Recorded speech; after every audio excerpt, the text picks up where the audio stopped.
everyone, and welcome back to the Popcorn Stand. I'm Alicia, and today I will be doing my first ever movie review.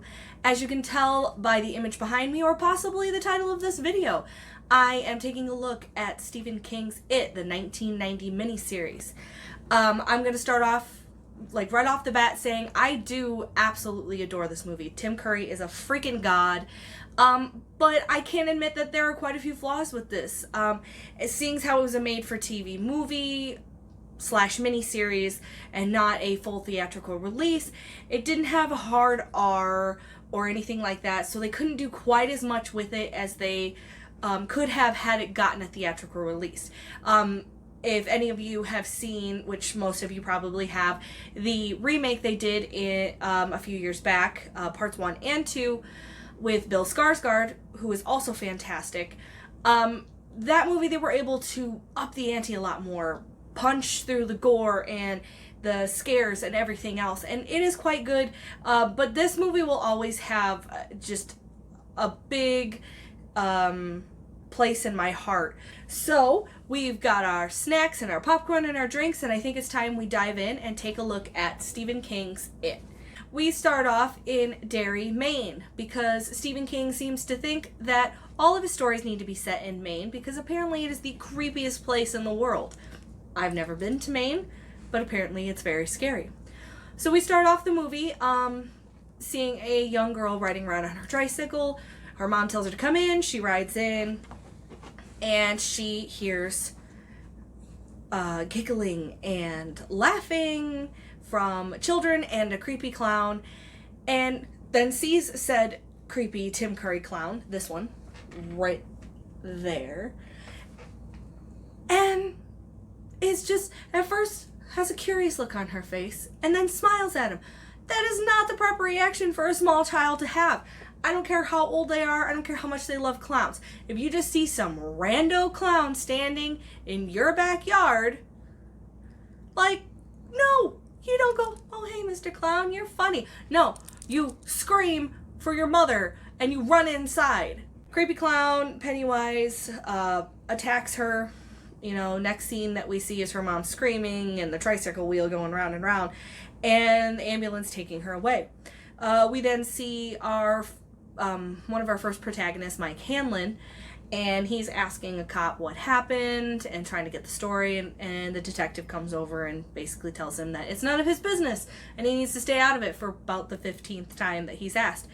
What bothers me is, and it bothers Mike in the movie too, is the detective says, oh, you know how kids are, they get itchy feet, they'll run away and we'll find them, or they come back. What toddler to, grade 5 child is like, I got itchy feet, I'm gonna run away from home on my tricycle or my big wheel? There's no way. And Mike even points that out in the movie, but it boggles my mind that this guy is just like, yeah, no, kids are kids, they're just gonna run away from home because, their life's so hard. No. At that age, I don't know. I might have thought about running away from home, but not in a completely serious way in which I actually ran away from home. This detective's just an idiot, and I know most of the whole thing about Derry is supposed to be that Pennywise has some sort of a hold on them, and that's why they ignore things, but I don't know, it just seems like a load of bullcrap. We continue on, and we see Mike Hanlon calling one of his first friends, and the first person that we see him calling is Bill. And Bill, is a big writer, and he's wrote a bunch of scary novels, and he writes a screenplay, and the first thing I noticed when you see Bill for the first time, he's writing his novel and you hear him, talking about his head as he's typing. And I'm just thinking, whatever he's typing, whatever screenplay or novel or whatnot, actually sounds a lot creepier than the movie I'm currently watching. And I really want to know what that whole story is. I think they need to do another movie just based off of whatever he was writing. Anyway, this is where my brain goes and I ramble. I calls them, and there's a whole flashback, and Bill has remembers his brother Georgie and how he made this boat for him. You guys know the whole thing. Well, Georgie goes running out with the boat, and the boat gets swept away down in the drain. Looking for it, and he's like, oh man, he's about to leave when he hears someone say, hi, Georgie. And out pops creepy Tim Curry Clown. Again, this kid has a full-blown conversation with this clown and tries to, like, you know, is just talking to him. And at first he's like, oh, I don't want to talk to you because you're a stranger. My dad says don't talk to strangers. And, like, no child is trusting some weirdo, creepy sewer clown. Like, I don't understand it in the slightest. Okay, so Georgie decides to trust creepy sewer Tim Curry Clown for whatever freaking reason. This kid is just way too gullible. And reaches out to grab his boat, and Pennywise grabs his arm and, you know, bites it off. And we cut to his funeral and all this other stuff. And then after the funeral, we cut to Bill in his room, looking at a photo album of Georgie and reminiscing and grieving. He's looking through this photo album, and he comes across a picture of Georgie, and you can tell he's just so sad. And then all of a sudden, the picture winks, he freaks out and throws it. That part used to scare the shit out of me as a kid. Like, that picture winked, and I immediately just got chills throughout my body. I was like, no way. And then the picture frame, or the photo album's over in the corner, and it starts rifling through pages back and forth, and all of a sudden it stops on the picture of Georgie again, and the whole thing just starts bleeding. And it's just a great scene, and it's actually, in my opinion, genuinely creepy. And it's probably one of the only actual creepy scenes in the whole movie. And Bill obviously screams, as you do when creepy winking pictures start bleeding out of a photo album. And his parents come in to see why he's screaming, and he's trying to tell him what happened, and his parents just get pissed off for being in George's room. And he's like, why are you in here? You're not allowed to be in here. Don't come in here ever again. Don't touch anything. And it's just like, I get it. They're grieving. And I get parents, you know, there's that whole thing of they leave their kids' rooms the way that they were when they died. And, you know, I personally don't think I could ever actually understand what they're feeling, because I personally have never lost a child. However, you don't scream at your other child for grieving in the way that they need to grieve. Like, you let them go in the bedroom. It's not like he's in there taking a baseball bat to shit. The parents irritate me, but of course they can't see the blood, because that's supposed to be the whole thing again with Pennywise, is the adults don't see what the kids see because they're adults and they're not scared by that kind of stuff, or something stupid like that. After that, it fades back to Bill as an adult, you know, talking about, like, oh God, how can I forget what happened? And that's another thing. It's once they left Derry, their memories just went blank. They blocked everything out about what happened that summer and repressed it, or it was part of, like, the Pennywise magic that made them forget. I don't know. And then, you know, Bill and Mike talk, and Mike's like, you promised to come back. We gotta, you know, it's back. Remember your promise. And Bill promises to come back. Then we cut to Mike calling Ben. And Ben is this famous architect. You know, we see him the first time. He's drunk off his ass with some woman. And they go to his place, and he gets a phone call from Mike, and he's like, you know, Ben, it's back. And he's like, oh my God, are you sure? Okay, yes, I'll come back. He gets off the phone with Mike, and he pushes his lady friend away like this and goes and fixes himself a drink. And she's like, oh, are you all right? And he's like, no, I'm not all right, blah, blah, blah. And she's like, oh, are you going to kill yourself? And he's like, basically says, probably not, but kind of like he wants to. I don't know. But, like, I like how he's upset, and her automatic response is to be like, you're upset. Obviously, you're going to kill yourself. People can't just be upset and not want to commit suicide? I don't know. I think she's just weird and crazy. Flashbacks again, and all the transitions between the flashbacks are goofy as hell. Like, they're like close-ups, or they fade really weird, and it's just insane. But, you know, we flash back, and Mike's telling the class a little bit about himself because he's the new kid, and he just moved in, and the bully, Henry Bowers, starts making fun of him, calling him a porker and piggy and all this stuff, make fun of his weight because he's a fat kid. You know, he's the token fat kid. And his teacher puts him in detention.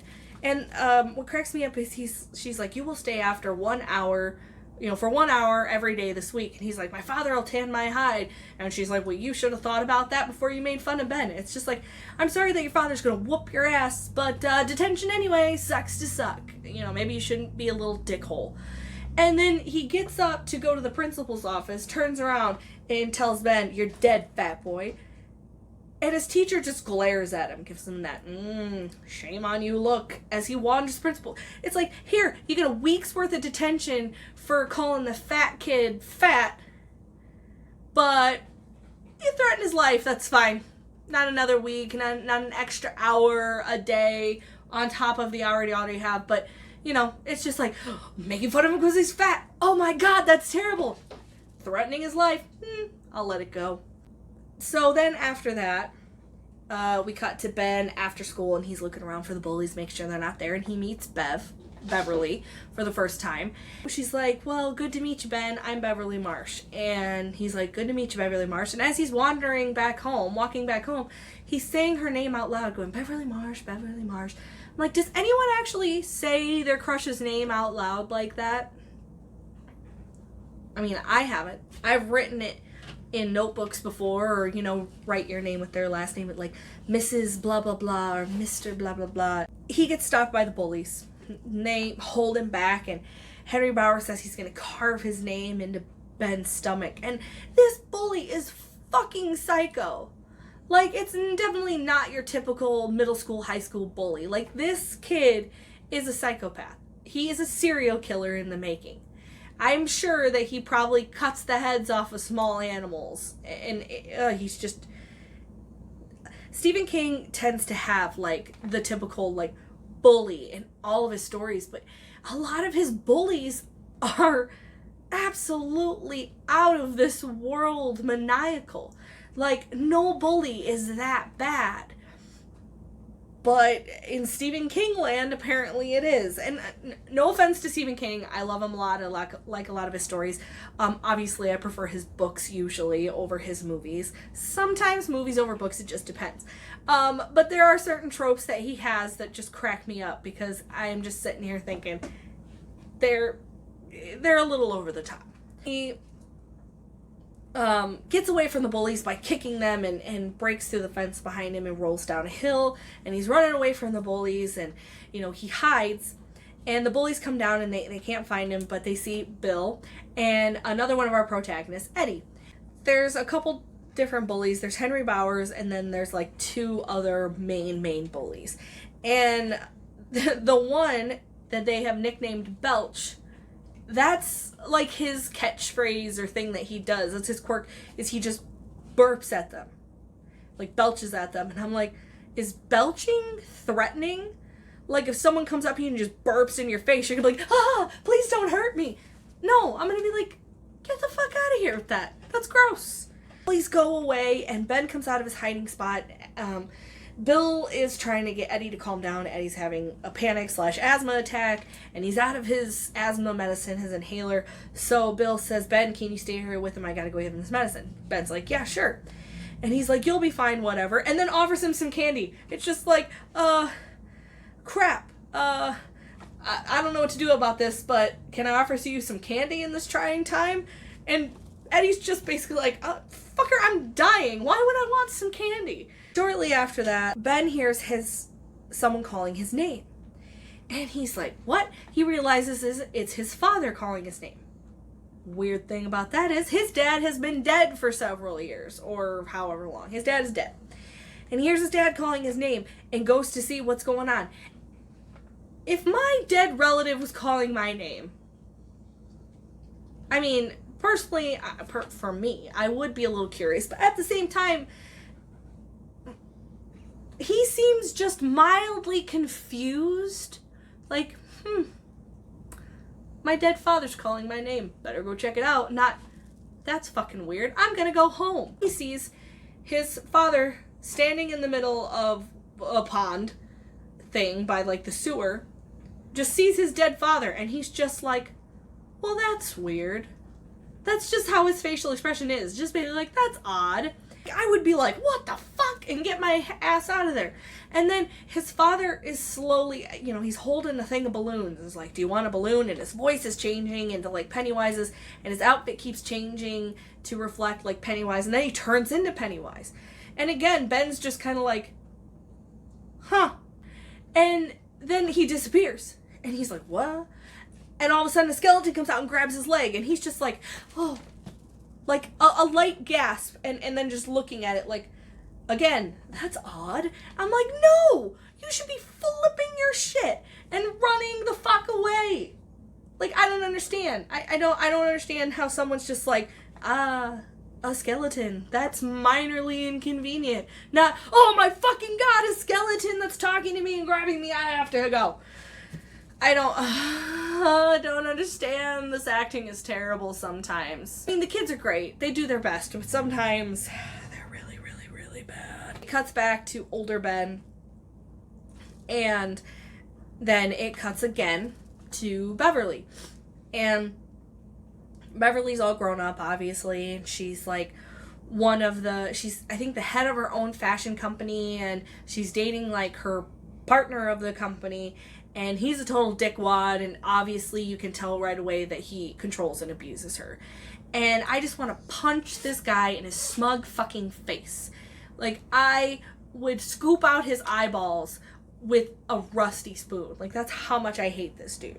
He's just, the look on his face, like, oh, I just hate him. Cuts to them after they make some big merger with Japan for fashion, and to them laying in bed, and they're having champagne, and you know, he's like, you want some more? I'm going to go get some more. So he leaves the bed to go get more champagne, and she gets a phone call. And it's from Mike. And so he's like, oh, it's Mike Hanlon. She's like, hey, how are you? And she's like, Bev, it's back to the bedroom. And she's packing her shit up. And he's like, the fuck is going on? And she's like, I know this sounds crazy, but I got to go to Maine. And I just got a phone call from, Mike Hanlon, and he's a dear old friend, blah, blah, blah, and he smacks her, and is like, oh, you know, you're smarting off and doing this, now you want to run off with some old boyfriend, to the closet to get a belt to beat her.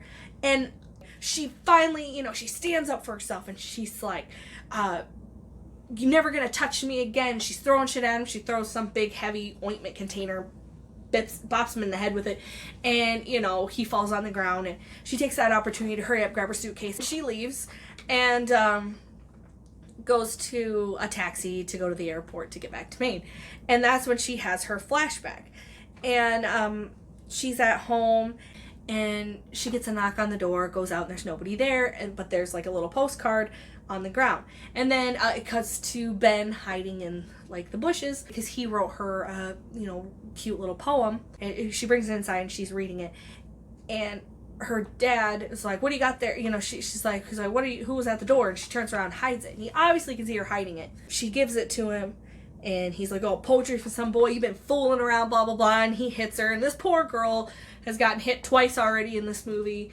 And everyone's so mean to her, and I feel so bad. But her dad's just as big of an asshole, if not worse, than the dude that she wound up with. Rips up the poem, and she's like, you leave me alone. She tries to run away, and he's like, you get back here. And she's like, no. And she hurries up and runs, gets out the door, and he yells to the neighborhood that he's going to whip the skin off of her, and nobody seems to give a shit that he's an abusive asshole. Ben sees her run away and hide, and he goes to her, and he's like, hey, why don't you come down to the Barrens with me and my friends, and we'll have, like, a good time. So they go down to the Barrens, which is, like, this little wooded area that we first see Ben go down to get away from the bullies. And he goes down there and introduces Beverly to Bill and Eddie. And, of course, Beverly's just making goo-goo eyes over Bill, and poor Ben is just heartbroken. And, you know, they're just sitting there, and all of a sudden, here comes two other boys, Stanley, and we have Richie. They have this montage, and it's like this upbeat music, and it reminds me more of like a coming of age or fun type of movie, and I'm like, you know, there's a lot less killer clown in this than I remember. And there needs to be more killer clown. There's too much talking and happiness in a movie about a killer clown / otherworldly being. It cuts back again. See Eddie when he's older, and he's still living with his mother, who winds up being this overbearing bitch, and she's a hypochondriac, so she always says that Eddie is sick. You know, she's basically Munchausen by proxy. She wants him to feel sick and vulnerable, and that way he thinks that he needs her, when in all reality she needs him. You see Eddie's flashback, and, you know, he's at the movies, and he accidentally kicks some popcorn on top of the bullies, and they hurry up and they run out. It goes to them going back to Eddie's house, and Eddie's mom coming out and being like, I don't want you being around these kids anymore. Don't take a shower tomorrow in school because you might get the other kids' germs. So it cuts to him in school. All the kids are running out of gym because, you know, they used to have to take showers after gym. And the coach / gym teacher stops him, lets all the other boys go, and then he's like, did you take a shower? And he says, no, sir. He's like, when you get sweaty, you gotta take a shower. Go hit the showers. So Eddie goes and hits a shower by himself, apparently missing all his other classes. And I remember this scene, too, as a kid, freaking traumatizing me. So in this scene, Eddie goes in, takes a shower, and, you know, he turns the shower water on, and all of a sudden all the other shower heads start coming on, and he's kind of like, what the fuck is going on? And then the shower heads start extending and moving closer to him, and they're like all getting closer and herding him into the middle of the shower room, which has a drain in it. And then you hear Pennywise talking to Eddie through the drain, and Eddie's like, the fuck? And backs up, and then all of a sudden the drain pops open, and you see Pennywise's gloved hands, and he's like, this little inconvenient, let me make it bigger. And, you know, some really crap stop motion happens, and he makes the drain bigger as Eddie runs away to, like, this little area to get out of the way.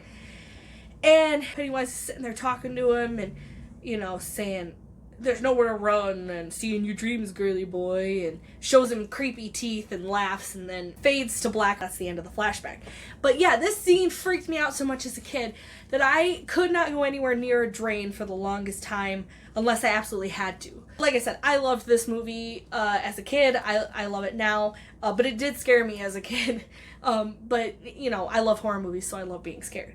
It cuts to Richie and his flashback. And in his flashback is one of the least scary, which none of them really are that scary. This is like one of the least scary / memorable. In his flashback, he makes fun of the bullies or whatever, tries to run after them, and he runs into the principal, gets the principal all full of food, and the principal says, go get a mop and clean this mess up. So he goes to find the janitor, Bev's father, and he's not in his janitor closet, so he goes down to the basement to see in the boiler room, because apparently kids can just get there, to see if he's down there to borrow a mop. Well, he goes down there, he's like, Mr. Marsh, is that you? And all of a sudden, here comes freaking Teen Wolf, and it's a dude in, like, Wolfman, basically, like, in a Letterman jacket, because they just saw some creepy werewolf movie. And it grabs him, and he tries to run, and it lets go, and he runs away, and then Pennywise is there laughing at him, saying, well, I'll float down here. I'll teach you how to float down here. And it shows him his creepy teeth. Richie goes running away. It cuts back once again to Richie as an adult. After Richie, you know, it cuts back to Richie or whatever, it goes back to Mike. And Mike's sitting in the library, because he's a librarian. He's the only one that stayed in Derry, so he's the only one that remembers everything. And it cuts back to him in the library, and then he starts having a flashback, and he's telling his class about all these weird disappearances and things that happen, and that winds up getting tied into Pennywise a little bit. They kind of explore that more in the remake than they do in the original. He's leaving school, I think, or going back home, I don't know. He's walking around, and of course, Henry Bowers and his bully gang decide to attack him. And, you know, they're picking on whatever. He finally, he gets away because they're about to put like a cherry bomb in his pocket, like light a cherry bomb and put it in his pocket, and this person's like, hey, what are you guys doing?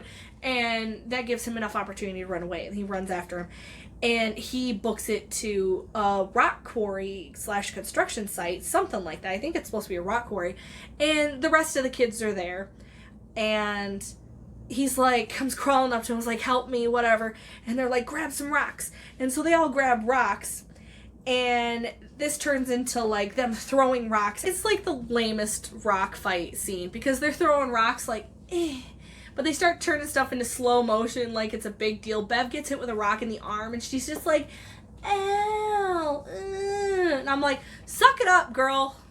Throw that rock like you mean it. They keep throwing the rocks at the bullies. All the other bullies run away. Henry Bowers is left there by himself. And one of my favorite lines in the movie, he's looking up at all the kids, and they're all holding rocks or whatever. And Bill goes, get out of here, Bowers. And he's like, what if I don't? He's like, well, then the 6 of us could put you in the hospital. And then Mike pipes up, and he's like, 7. And then Henry's like, I'll kill you all like 10 times, and leaves. And the thing that I noticed, and I had not noticed this before watching it recently, Bill is holding a rock as big as my head over Henry Bowers, like he's just gonna crush this little fucker's skull. And I'm like, he's not gonna put him in the hospital, he's gonna put him in his grave. Like, Bill is about ready to snap and just bean this kid till his brains ooze out of his ears. He runs away saying he's gonna kill them all, blah, blah, blah. And they're all talking about like, oh, we're the losers club.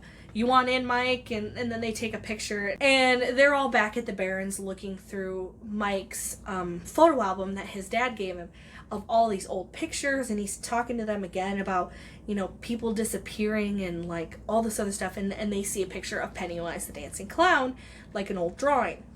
And then they flip to like another one or something like that, and they're like, oh, it's the same person. And then all of a sudden the photo album starts flipping pages on its own, and then it stops at a picture of like a street, and there's like street performers, and all of a sudden it starts moving, and it goes like color, and they're all like, ah! Pennywise is there going, yeah, I'll kill you all, I'll drive you crazy, and then I'll kill you all one by one. They reaches out of the picture book and they slam it shut on him, and it's just like, why wouldn't they have shut it in the first place? Like, I get they were all terrified, and that part used to sort of freak me out as a kid too, and then I realized it was really kind of dumb. And then that fades out back to adult Mike, and he's standing there, and he all of a sudden he sees like muddy footprints, and he turns and looks, and it's like, ah, a balloon, and it pops. And this movie tries so hard to make balloons scary, and in certain aspects I could see it being freaky, but most of the time they're really not. It winds up cutting to Stan, and his is also not a very memorable flashback either. Him flashing back to them about to go, I believe, in the sewer or something, and there's all this stuff about that. You know, they're in the sewer, they go after Pennywise, the sewers, and they're, you know, trying to find their way to Pennywise, and the bullies go down there too, and one of them gets picked off right away. The other two grab Stan and are about to kill him, because Henry is basically like, we're going to go down there, flush him out, we're going to kill him one by one. And so they grab Stan first, about to kill him. Pennywise shows up, grabs Belch, kills him, and like pulls him into like this tube and proceeds to, I guess, eat him, and then comes back out and attacks Stan and Henry. Stan manages to get away, but Henry is in so much shock his hair turns white. But Pennywise doesn't kill him for whatever reason, because, you know, plot points later. And Stan goes running, and he finds the other kids again, and Pennywise is coming after him. There's like these big lights, and you see this weird shaped thing that the lights are coming out of. It sort of looks like a weird turtle shell, in my opinion, but it flies over them and then disappears again, and then all this fog rolls in, and they're like, everyone hold hands, and they're trying to say, it's not real, there's nothing there, you know, don't worry about it. And everyone starts seeing things like Bill sees Georgie dead with one arm, Beverly sees her dad, like everyone keeps seeing these things that freak them out. And they're like, no, it's not real, don't let it get to you. And then Stan's sitting there, I think doing his little Boy Scout oath, and then all of a sudden realizes he's holding hands with Pennywise, not with one of his friends. Pennywise grabs him, puts him up against the wall, and he's like, "You all need to be afraid. You taste so much better when you're afraid." And the one line, he's like, "I am the eater of worlds and of children." And I'm like, if you are this big, bad, otherworldly being that's in the books is like older than time, in like the new movies it's an alien, I don't freaking know. Anyway, if you're this weird otherworldly being and you're the eater of worlds and children, why is it taking you so fucking long? Why are you taking your sweet ass time to kill these children? Like, I don't understand the whole you taste better when you're afraid. Like, yeah, the fear would be much more potent if you popped out from under their bed and was like, blah, blah, blah, blah, scared the shit out of them as they're screaming in terror and pissing their pants, then you eat them. That's like the peak fear time. Like, they are ripe for the eating. But no, he just has to keep popping out of books and in like drains and calling them names and then saying, "Oh, I'll see you in your dreams. I'll eat you later. Haha, bye." Like I said before, Tim Curry is a national fucking treasure. I have loved him since watching him in this. Him doing the voice of Hexus in Fern Gully and everything else, obviously, Rocky Horror Picture Show, all that. So, I mean, I love him in this. But, like, the character of Pennywise is just so laughable, the way that he acts and how much time he takes to eat these children. I'm like, I don't understand how anyone's afraid of you. Eddie comes up, he's Pennywise is about to eat Stan. Eddie comes up and is like, "This is battery acid, you slime," and sprays him in the face with his inhaler, and it starts melting his skin. And then Bev uses a slingshot with a piece of silver, like, earring or something, and it shoots him, and it pops off a piece of his head, and there's a weird light coming out of it, and then he jumps down into the drain, tries to get away. The kids grab his hand, and as they're trying to pull him back up because they still need to kill him, his hand turns into this weird, like, 3-fingered alien bug thing, and then it disappears. And they're like, "Oh, it's dead. And they're like, "No, it's not dead." And they're like, "It sounds dead." They get out of the sewer, and Bill says, "If it's not dead, promise me we'll come back. You'll all come back and we'll kill it once and for all." And then it cuts back to Stan. His wife, Stan has gone to go take a bath. His wife's coming upstairs to check on him and bring him a beer and, all this other stuff. Opens up the door and she realizes that he is dead. He's committed suicide by slitting his wrist and wrote the word "it" in his own blood on the side of the shower. And that's the end of part 1. Because back when this movie first came out, they had to split it. That was whole part 1 went on one VHS, and then part 2 went on another. Hey everyone, since I decided to rant like a lunatic through this entire review, this video wound up coming out way too long. So I've decided to cut it in half. The title of this video does say part 1, and I will be putting out part 2 within the next few days. Hopefully it won't take a whole week. And if you really want to torture yourself, you could watch both videos back to back and spend an hour listening to me drone on and on and on and on. So, sorry this video couldn't be a lot shorter, and I apologize that I have to put out a part 1 and 2, but I hope you enjoyed this one, and I hope you enjoy the second one. Stay tuned for part 2. Bye!